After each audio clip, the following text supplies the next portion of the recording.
Okay, the name of the game today is Resentment is My Love Language. It is a good one. We are talking about resentment, what it is, why do we feel it, why do we continue to do things to build resentment. If any of this sounds familiar to you, or you can relate, today is your show. Welcome to Fit Mind Chat. Get comfortable, join us in our virtual therapy office, and get ready to gain insight and the motivation that drives behaviors you don't understand. We are the owners of Fit Mind Cleveland, a mental health private practice in Cleveland, Ohio, with grounded therapists that are approachable and meet you where you're at in life. A place where you can see your strength and grow your greatness. I'm Sarah Della Vella, a licensed independent social worker. And I'm Abby Smeedy, an independently licensed clinical counselor. And today we are talking about resentment and boundaries. We've come up with some scenarios. This is a good one. We've come up with several scenarios. And if you want to hear about resentment, you're in the right place. If you're angry and you're listening to this podcast and you have 100 other things to do, then this is your podcast. This is the episode for you. So let's go over some of the above and see what you think. Oh my gosh, we have great titles that do. we were going through that really 100%. made us laugh. And I'd love to share some of the ones that we have. So, how to build resentment and 10 easy favors. 100%. I'm guilty of that. This Same. is another one that's super fun. I'm fine. I'm fine. Fine. How are you? Fine. Yeah, that Yep. doesn't say I'm good. That doesn't say I'm not filled with resentment. You're right. So if you don't know yet, if someone tells you they're fine, they have a lot going on. You need to dig at that. Be like, wait, are you really fine? Because they're probably not. Or if someone asks you and you're like, fine, there's a tone to it too. Yeah, Okay, I'm there's a fine. tone. But fine, then you're like, wow, what am I holding on to right now? Amen. This one's a funny one. Resentment, the emotion that sends invoices. Oh, that's a great one. It's like these are for the helpers out there that love to help other people. But they are keeping track. They've got an invoice with the last 16 things they did for you when they are ready to lash out because you didn't maybe do something for them. 100%. Those are fine. Saying yes meaning no. How many times when someone asks you to do something, you don't want to disappoint them. Yeah. So you say yes, and every flashing light in your head is like, no. Don't do it. Don't do it. Don't God, do you it. don't wanna You're going to do be this. upset that morning when you have to show up and do this. Yes. Yep, that's resentment. That's resentment. How about resentful but polite? Some of the most polite people are the most Oh resentful. my God, I know. That is truth. And it is kind of shocking. Like they're really, really nice. And unfortunately they maybe are too nice. They're never saying no. So they're literally walking around like resentful of the world. Furious. Yes. Because they have this resentment and it comes out. Yeah. Internal anger. Like they might have a lot of illness Yes. and a lot of like body aches because they're storing it somewhere. Yes. So if you think this is you, Tune in. tune in. We got some good stuff to say. Too nice, too mad. That's a fact. Some of the nicest Yes. people are probably really angry. Some of your more Yes. boisterous friends that Yes. just let it all out are probably some of the happiest. Yes. Because they let it go. They're not. And there's appropriate ways to let out anger. Sure. There's inappropriate ways to let out anger. This morning, earlier, I had an inappropriate way of letting out my anger. I screamed an F-bomb. Oh, In the we office. have to laugh. We have to laugh because before this podcast, Abby and I had to clear the To air clear the air. so that we didn't have resentment building up And we did. between us. And we did. We did. We should have probably gotten it on tape because that would have been fun.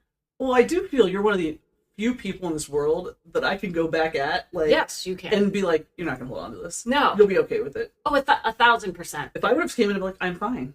Yeah. Nothing's I wrong, would have been like, Sarah. no, that's not true. Yeah, and That's you'd be not like, yeah, you're lying. And then I would have been like, what are you calling me a liar?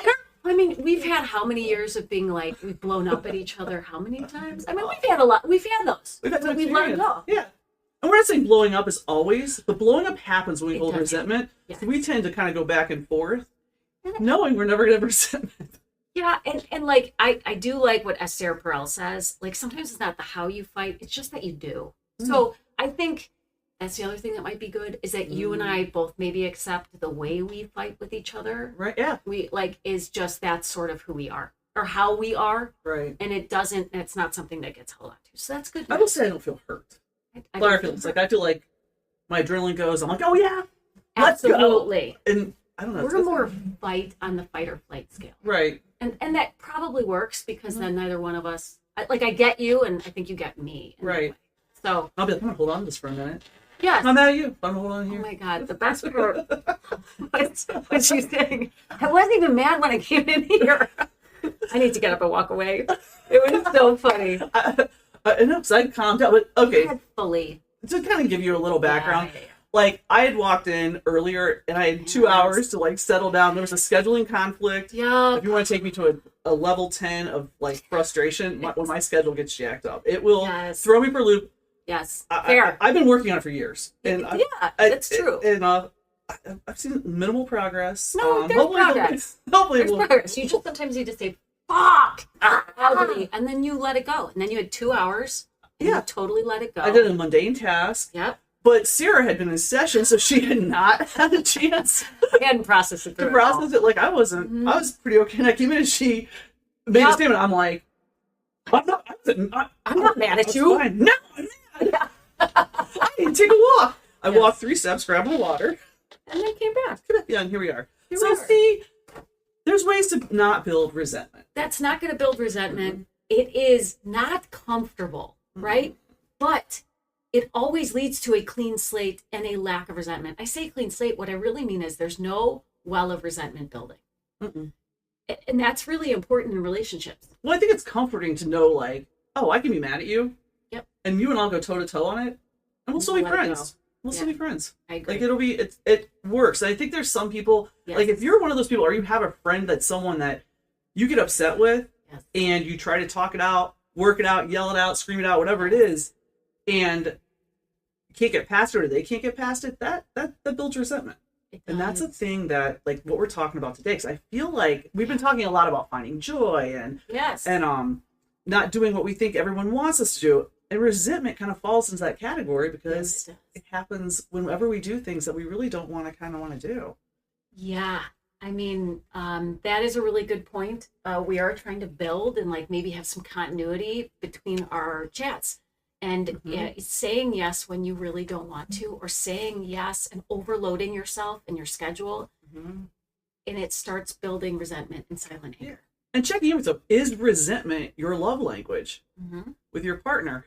So I think we kind of have to define resentment. Good question. I think people in my office all the time come in overwhelmed, anxious, and they're angry. And as they process the situation, sometimes it's resentment. And when you bring that word up, they're like, what? And it's like, you have resentment. Yeah. You felt taken advantage of, you agreed to do something you didn't want to do, but you did anyway. You're a people pleaser. One of these, this is a good example that I had a couple days ago. Like someone in my office came and they were talking about feeling low confidence, not feeling great about themselves. And the example they gave was a coworker was upset, so they snarked at my client, and my client did the right thing. They kind of walked away, kind of ignored him, while the other person that snarked at them went and told another coworker, oh, so-and-so's mad at me, and played kind of the victim role, but was also kind of like making it kind of miserable around the office. So the one coworker they confided in came over to my patient, was like, hey, could you apologize to them, because it's just going to make life easier for all of us. That is a great example of resentment. This person was feeling like, hey, I went against my morals and values. I apologize for something I did not do. And it was resentment. That's resentment. And it's Webster's dictionary says things like bitter indignation at having being treated unfairly. And that's really unfair. Like, if you think about it, when someone is nasty to you in some way or snarky, and then you're asked to apologize to them, because they're difficult? Yes. Understandably, you're going to be upset. So then it's sort of like, well, what do you do? What do you do when you're being asked to sort of lay on the sword? Right. Because he's still thinking about it, right? Oh, this happened 10 years ago. 10 years ago. 10 years ago. Yes. And they got triggered again when he agreed to do something for a family member, and the family member wanted him to apologize for something that was more their doing than his. So that came back up, and it was just like, and when things tap into our morals and values, and we do things that kind of butt up against that, that builds resentment, but also that sticks with us. Yeah, it's like when you abandon yourself. Like that's self-abandonment. I love to talk about that with like my clients. It's just that when we don't have boundaries with other people, we're abandoning ourselves. We're abandoning, like, I believe that I deserve to be treated with respect. Like if we think about what boundaries are, I think they're an outgrowth of like what our belief system is. So if I believe that I deserve respect, and I will be a lot less likely to like apologize for something I didn't do. If I do that just to please everybody else, I guarantee I'm going to feel really resentful, because it doesn't, like, it goes against what my values are. And I just abandoned my own self.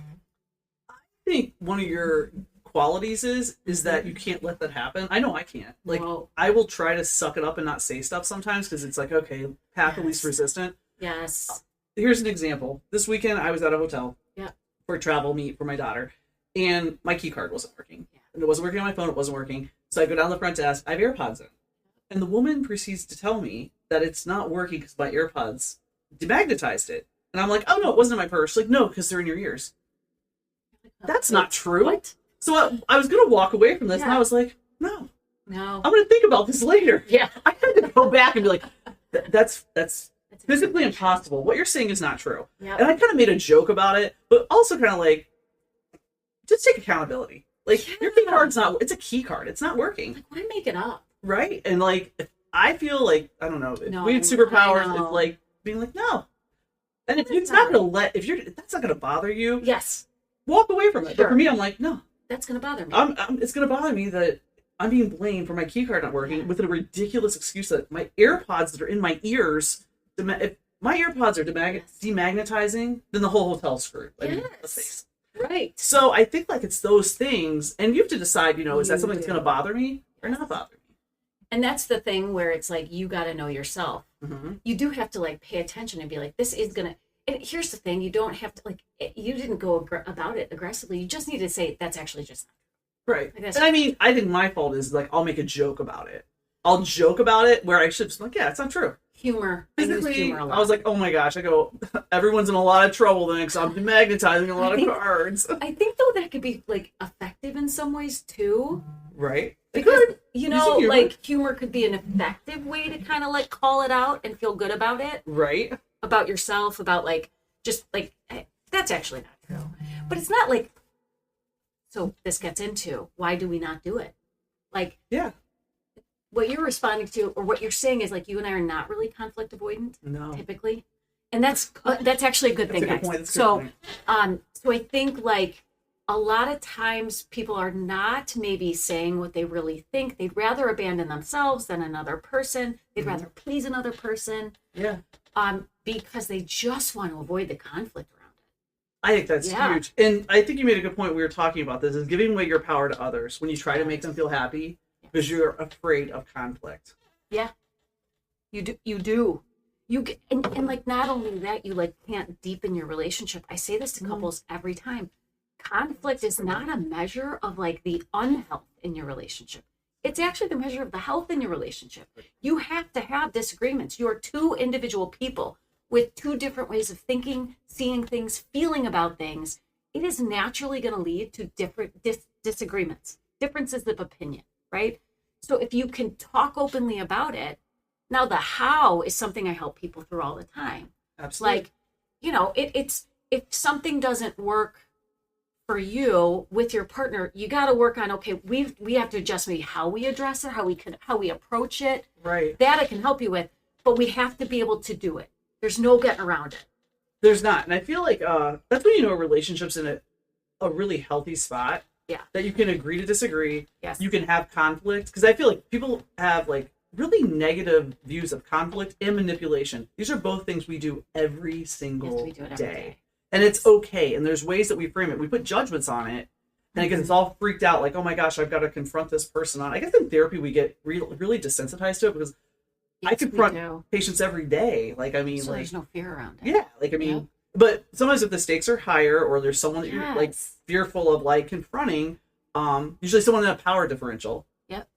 then I think that causes, we're like, oh, it's conflict. It's like, no, you can do it appropriately where it's okay. Yes. To set that boundary. Like you can do it very gently. You can do it with like assertively. The hard part is learning what assertive like means and is, because I think so many people are struggling with like, I want to be nice. I mean, I get that a lot. Like they think that somehow they're not being nice if they say, hey, what you just did really bothered me. And here's how it bothered me. This is how I saw it. This is how I interpreted it. Right. And, like we have so many, I think society kind of grooms us to be the nice guy, not to, because I think about don't rock the boat. Yes. Like go with the flow. Yes. And that sounds really nice, but sometimes when you go with the flow, it causes you to be really upset because. Yes, it does. It's not your flow. That's not your flow. It's not your flow. No. Maybe next time someone says, hey, just go with the flow. Not my flow. Yes. It's your flow, not my flow. I really like that. I hope someone asks me to go with the flow. Because even if I want to go with the flow, I'm like, it's your not flow. My flow. I'm dying to use that line. Yes. It's not your flow. Not my flow. No. And I feel like society kind of grooms us with like, hey, don't rock the boat. And even like being a female, I think sometimes we are groomed to be a little more like amicable, a little more understanding. When there's an aggressive female, she's a bitch. And it's like, no, she's not being... Yep. Or I don't want to say aggressive, that might not be the best word, or someone that's assertive. Yes. And will confront you, like they're considered, it's considered very differently than what a male is. Yes, absolutely. So I think looking at that. Sometimes why I say yes, or I have found that I've said yes in the past is I think I'm paying it forward, hoping that someone else will maybe repay the favor when I need it. But I'm not very direct about that. So like, I don't think it's a great decision to say yes to things, thinking that like they're just going to know that they need to repay the favor. But what happens if they don't know? Yeah, they don't. Yes. If they don't know, then I'm resentful because I never said to them, hey, if I drive on Tuesday, will you drive Thursday? And then that, at least I'm putting it out there. I'm being like, hey, would you do this? And they can either say, oh, I can't Thursday.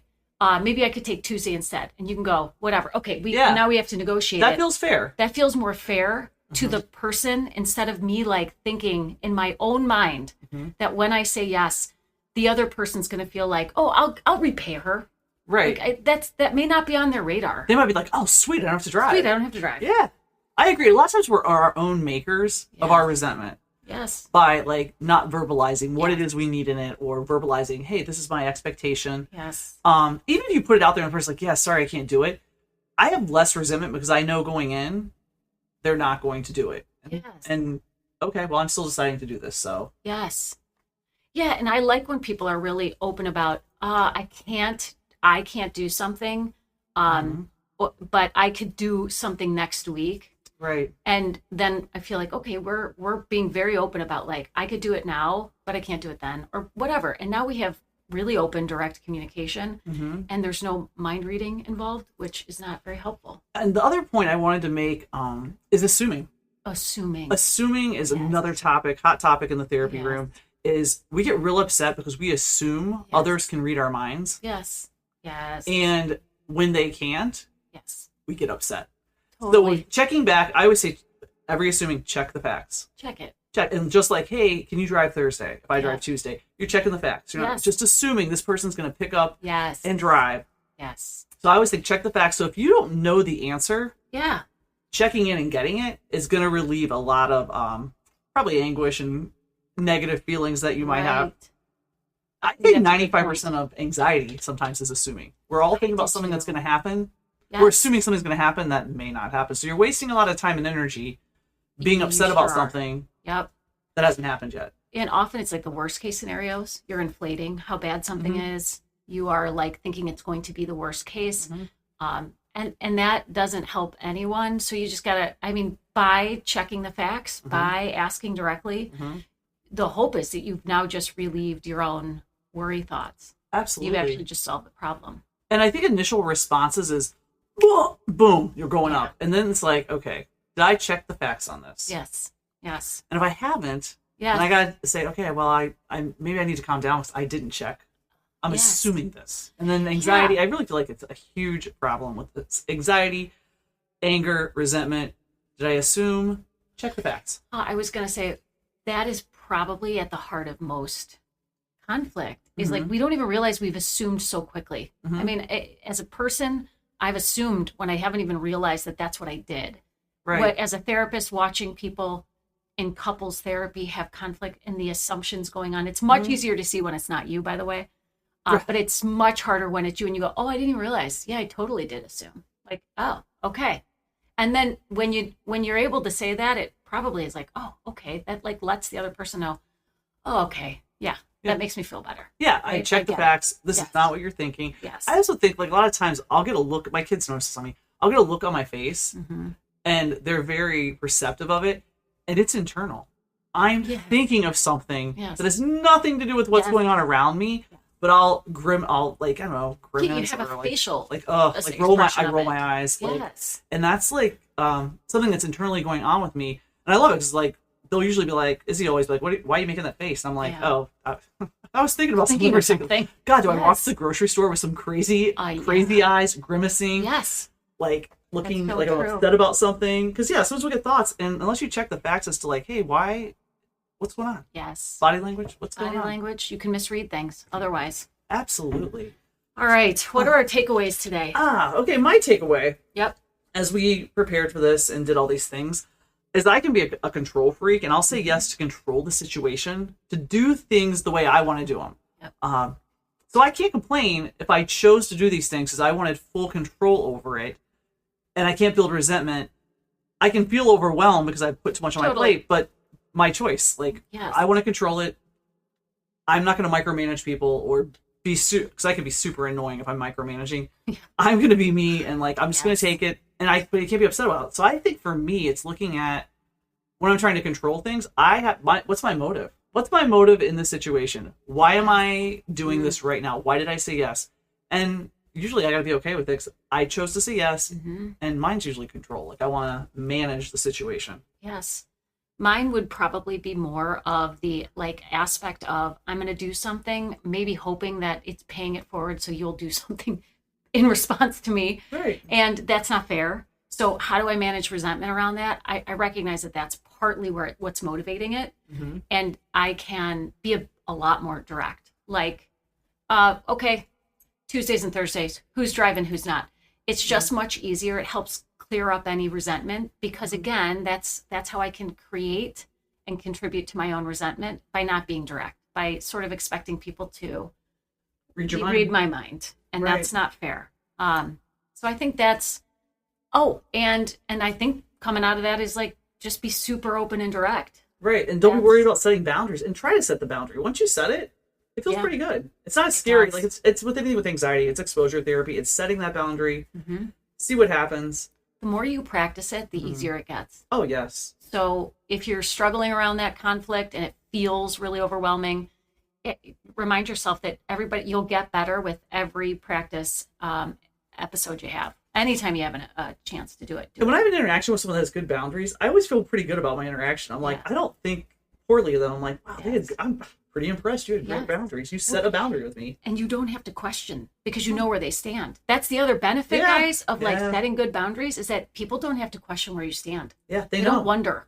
They know. So there's no assuming. So that is definitely my takeaway. I like your takeaways too. Yes. Well, thank you for tuning in to today's episode of Fit Mind Chats. We'll see you next Monday for another session. If you would like to seek out therapy services, go to our website, fitmindcleveland.com, and contact us.